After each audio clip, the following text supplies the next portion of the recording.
Hey everyone! Welcome to English 212 online. My name is Kim Lacey. Please feel free to call me Kim. If you feel weird using my first name, you're more than welcome just to call me Dr. Lacey. That's completely fine as well. But I do prefer Kim. Again, totally up to you. This is just a quick video. This is our first weekly update. I will be posting these videos every week, every Monday, just to give you a heads up of what we're expected to do for the week. What you're kind of thinking about assignment-wise, what you'll be thinking about work-wise, all that sort of good stuff. This weekly update will be a little bit different just because I'm going to be walking you through the actual course itself, and I do want to give you a heads up. I'm kind of like split screening it here, so if I'm like looking in the opposite direction, you're wondering where I'm staring, I'm looking at a syllabus or some assignment or something like that. But anyway, so this weekly update, I'll be telling you a little bit about the course overview, telling you how you can walk around the course or walk through the course on your own, and giving you kind of a heads up about a couple things that'll set you up for some success for the course itself. I will be posting a couple other videos in the next few minutes as well, mostly about some assignments that are coming up, but also I'll be posting a couple videos under the like setting yourself up for success section or tab that's on Canvas. That way it'll give you just some pointers about how to kind of think about what works for an online course, what doesn't work for an online course. If you've never taken an online course before, it's a very different experience. But if you have taken an online course before, you know that every online course functions a little bit differently. So this will just really kind of set you up for this specific course itself. So a couple quick things you might want to know. I did mention in that email I sent out last week. You're probably wondering, why in the world is she emailing me already? It's not even the beginning of the semester.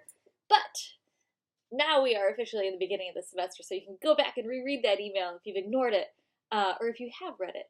A couple quick things. We do not have a textbook for this semester, which is great because that saves you money. But it doesn't mean that we're not going to have a lot of reading. In fact, here I've printed up everything in my little binder here, so you can see, this is a decent binder. This is how much reading we have, so it ends up being not necessarily a textbook, but it's a decent amount. So you get the idea of the quantity of reading that you're going to be doing this semester, but it's the same amount that you would be doing for any other 212 that you would be taking. You'll be required to watch a lot of videos as well. Most of them are TED Talks. A lot of them are YouTube videos. But all of the reading and the videos tie into our larger theme of techno futures. It's kind of a fun topic, I think. It really investigates some sort of things that are going on right now with technology, some of the things that we're preparing for in terms of technological developments. We're looking at artificial intelligence, prosthetics, bioart, driverless vehicles, all those sort of different conversations that are happening we're going to be discussing in class this semester. We're actually starting the semester with looking at a historical view of techno panics, where people were really afraid of different technologies being developed. For example, the microwave, the book, the computer, things that we take for granted every day that we're actually using currently, right? I mean, I'm surrounded by books. I'm talking to a computer. You're watching this probably on your phone or whatever. I'm going to be heating up my lunch in a microwave, right? So different tools that we use every day, people were terrified of in years past. So we're going to be looking at a lot of those this semester. We're going to be starting the semester, I should say, looking at those. And then we're going to be moving into 5 different sections that we have throughout the semester, or 4 other ones. We start off with techno panics through history. Then we move into phase 2, the syllabus here, the future of the body. And like I mentioned, we're going to be looking at prosthetics. We're actually going to be looking at head transplants, which does sound super creepy, don't get me wrong. But it is a very interesting sort of technology that's being developed. We're going to be looking at cryogenics. We're going to be looking at life extension in that section about ending aging. Phase 3 is all about intelligent systems, looking at Watson and how that computer program, and that's really talking down to it. It's more than a program, I should say. Took on cancer for a little while, but how IBM has kind of scaled back that project, looking at artificial intelligence, robots, driverless vehicles, as I mentioned. And then we're going to move into making and things, which is this will look at 3D printing. It'll also look at the Internet of Things, where all of our different connected devices are connected to the internet and what that means. And then finally, we'll close up the semester with cyborgs and bioart, talking about whether or not we're cyborgs now, if we are actually part robot or something like that. Then we're going to look at some bioart. Oops, I just made a lot of noise kicking my desk there. Then we're going to look at some bioart as well, so looking at some combination of biology and art and what that means in terms of the future of both of those endeavors. So that's really our semester in terms of the different topics that we're going to be covering. We have a lot of different assignments as well. You'll see in the assignments and grading section on the syllabus, but also under the assignments tab on Canvas, all of our different assignments. We have questions and answers. Those are every week. Every week, everyone's going to be responsible for either posting questions or answering questions. In just a few minutes after I'm done recording this and a couple other videos, I'm going to divide the class into 4 groups. You're going to remain in those 4 groups throughout the entire semester, groups A, B, C, or D. So you're going to be in one of those groups, for the entire semester. That's not going to change. But what will change is that every week you're going to have a different task. Again, either you're going to create questions one week or you're going to answer questions that week. And the following week it'll swap. There are 2 different types of questions that we're going to be doing. So the 2 different types of questions are discussion questions, which sounds pretty self-explanatory. You create a question that generates discussion that cannot be answered with a yes or no response. That people can have lots of different opinions about. And then we also have a content question. A content question really is something that you can point to the answer in one of our readings, one of our videos, something that has a definite answer to it. Now, when I say content question, I don't want you to say, like, we're watching a video, you're like, hey, what color shirt was the presenter's shirt? Oh, it was white and red striped. That's not the type of content question we're looking for. We're looking for something that really has something specific that'll let me know that you've been doing the reading, that you're really engaging with the text, those ideas. In the actual part of the module, which I'll explain the modules in just a minute, you'll see the very first few times we do question and answers, there's a couple links there that actually get you, that will help you craft questions a little bit better. But I'll explain that in a little bit. So we have questions and answers. We have 5 synthesis essays. That's 1 for each phase that we have in the semester. And what that means is that you're going to look at, and I'm going to post a video for each different assignment, so I'll explain all this in a little bit. You're going to be looking at the different readings, different viewings, and you're going to select 3 of them, and you're going to talk about them in connection with each other. And again, I'll post a video so you'll understand what that means. But just want to give you a heads up of the different work that you're going to have to do this semester. We have an interview assignment. Again, I'll post a video to that later, where you're going to have to interview 3 different people about their perceptions of technology. We have the current events project. This is a several-part assignment. These occur every few weeks. The current events write-up, a current events video presentation, a current events discussion facilitation, and a current events participation if you're not presenting that week. And again, this is a video that I'll be discussing. It'll be your job if you're presenting during one of the current event weeks to find a link related to something that we're discussing at the time and then facilitating a discussion about that link. You'll also post a video discussing the link that you've selected. And then you have an ethical evaluation paper in which you'll select a topic and evaluate that topic from the perspective of ethics. More of a rhetorical analysis, if you remember that. Remember those ethos, logos, and pathos you've probably heard a million times in English courses from the past. Those kind of come into play a little bit differently in this type of paper. And then finally, to wrap up the semester, you have an anthology project in which you're going to be finding different links and articles and videos, kind of collecting them together in an anthology and kind of writing an intro to that anthology in the form of a reflection. So that's what we're doing this semester. All the assignments are detailed under the Assignments tab. You can also go to the Files tab, and you'll see all of them in Word docs or PDFs. I do want to give you a heads up about the different types of work that's expected of you in an online course. Typically, when you take a face-to-face class, when you're sitting in a classroom, a lot of this work might be done together in groups, talking about things. But because we're not doing that in this class, a lot of that work is on you. So what I recommend to students when you take an online class is to actually think of a time that you would like to set up to have class for yourself. Since we're never meeting together, that really is up to you. It could be 3 in the morning. It could be 10:32 on a Monday.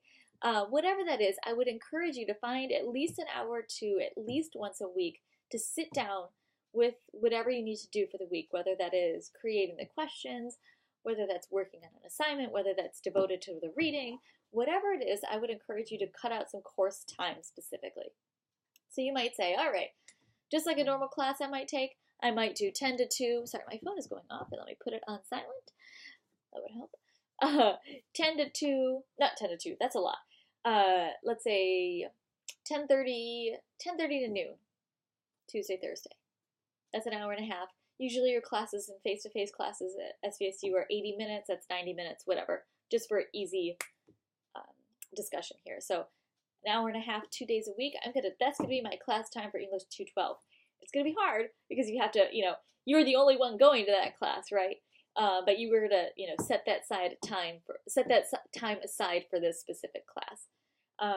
It might work out for you where you say, all right, I'm going to take 3 or 4 hours one day and just sit down and do everything, or however you want to split it up. But I do encourage you to really make sure you have time for this class, because the work is heavy, and there's a lot of it. There's a lot of reading, and it adds up really quickly if you wait. You'll also notice that assignments are due at various times throughout the week, so you want to make sure you're paying attention to that. For example, those questions and answers that I mentioned earlier, the questions, if you're posting those, I believe are due, let me see here, are those due, where is the module? I have a little stuffy nose, so excuse me if I'm sniffling a little extra. Okay, if you are posting questions, those are almost always due by Thursdays. I think there might be 1 week where that's a little off. And if you're responding to questions, you have until Sunday. So remember, each week you'll swap. So 1 week you'll create questions, the next week you'll respond, and then you'll swap. So if you responded to questions first, you'll create a question next week, and if you responded to this, or if you created it, then you'll respond. You know what I'm trying to say. Anyway, this is always weird just talking to myself, basically. So just make sure you're aware of those deadlines. All the deadlines are on the syllabus and in the modules especially, so make sure you're clicking through that. I've mentioned the modules a couple times, and I do want you to pay attention to actually what goes on in each one. Each module is broken down by week, so we have 16 modules since there are 16 weeks in the semester. If you just click on week 1, it has all the dates there, and you can just click right through. I'm going to create a video soon kind of showing you how to work that if you haven't done the modules, but it's fairly self-explanatory. So if you just click on the very first module, 1.1, welcome. It's a lot of the information that I put in the email the other day, but I do want you to just click through. You just click next, and it takes you to the next thing that you would have to do. So it progresses you through each week, rather than, oh, shoot, what do I have to do? A bunch of things. Where is everything? Everything is like placed nicely for you in the actual module. So I encourage you just to click through whenever you are working through things. Let's see, what else? Lots of times you'll have discussions that you'll be required to do. Sometimes you'll have different videos you'll have to post, like I said, for the current events, and that'll make more sense when we get there. All of your assignments will be due on Canvas. There are tabs where you submit everything, and again, when we get there, I'll show you how to submit that.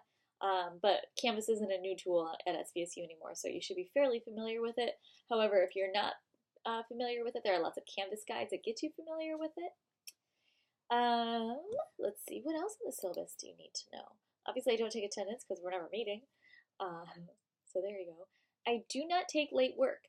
Make sure your work is submitted by the deadline, and that deadline is always Eastern Standard Time. If you are taking this in a different time zone, which sometimes people do, make sure you are abiding by the time zone in which SVSU is located, which is Eastern Standard Time. So make sure that you are, if you have to align that, make sure you get that right, because I do not take late work. There are very extenuating circumstances, if you have a hospital stay, or if there is, a funeral for a very immediate family, and I hate to say that I do need proof for those, but I do need proof to make those exceptions, because I do very rarely make exceptions, but I'm not totally inflexible. I'm not a robot if we're talking about techno futures, right? So do understand that I am human. I do understand that things happen, but again, they are very extenuating circumstances under which I take late work.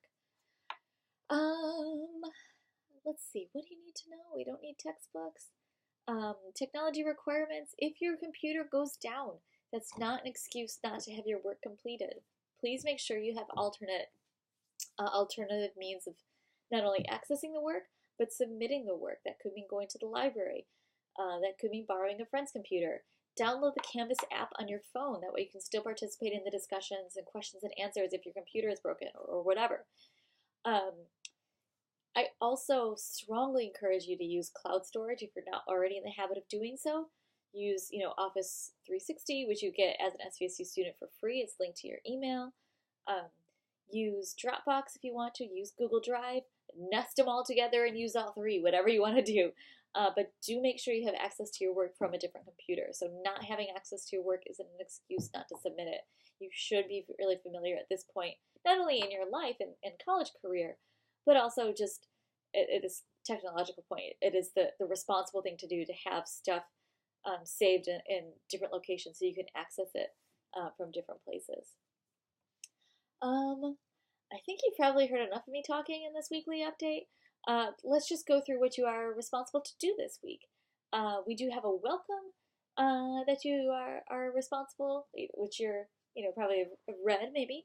Watching the weekly update, check, you've done that. You have to read this article 4 thought-provoking questions to spark conversation. This is actually like an article interspersed with some video, so you can do a little bit of both, so some questions.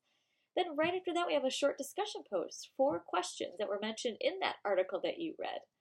So I do just want to kind of get some conversation going there. Then you have to watch 2 more videos of me blabbing. I'm going to be introducing the interview assignment, and I'll be introducing the synthesis essays. Then you are reading a couple different articles. History's Greatest Techno-Panics. That one's kind of an infographic, so it's kind of nice. Techno-Panic Cycles, and the Victorians had the same concerns. So talking again about techno-panics through history. You have a video to watch, Ray Kurzweil's craziest predictions about the future. Ray Kurzweil is a futurist, as he likes to be called, but he also is a big proponent of ending aging. He's a big proponent of kind of like robotics, and so you'll get some different perspectives on who he is. He created the first kind of reading machine that would read text to blind people, and so that's a very huge development in that area. But he did really make some strong predictions technologically that actually have come to fruition, which is really incredible to be able to predict those waves. And then finally, we close up the week with questions and answers. That's our first round of those. In the module itself, you'll see a better explanation of what that means. If you post the questions, you are done. If you are responding to questions, you have to actually pick 2 to respond to. So each person either has 2 questions to write or 2 questions to respond to. And again, it's in the module, and you can read a little bit more about that there. But that's really all I have to say for this week. I think as the semester gets rolling, oh, I should say, I missed, we have a discussion post. We have 2 discussion posts. Right after the weekly update, you have an introduction discussion post where you have to introduce yourself. You have to tell me a little bit about who you are, a couple prompts there. I encourage you to you can either type those out or you can post a video of yourself. So just so we can get to know each other a little bit, because it's always a little awkward, like not seeing anybody or knowing what people look like or hearing people talk in class. So that's a good way of actually just kind of breaking the ice for the semester. So that's our first week. I'm going to get busy posting a couple other videos for you, so you'll be definitely sick of me very soon.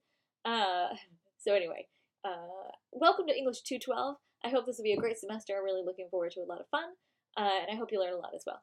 Bye.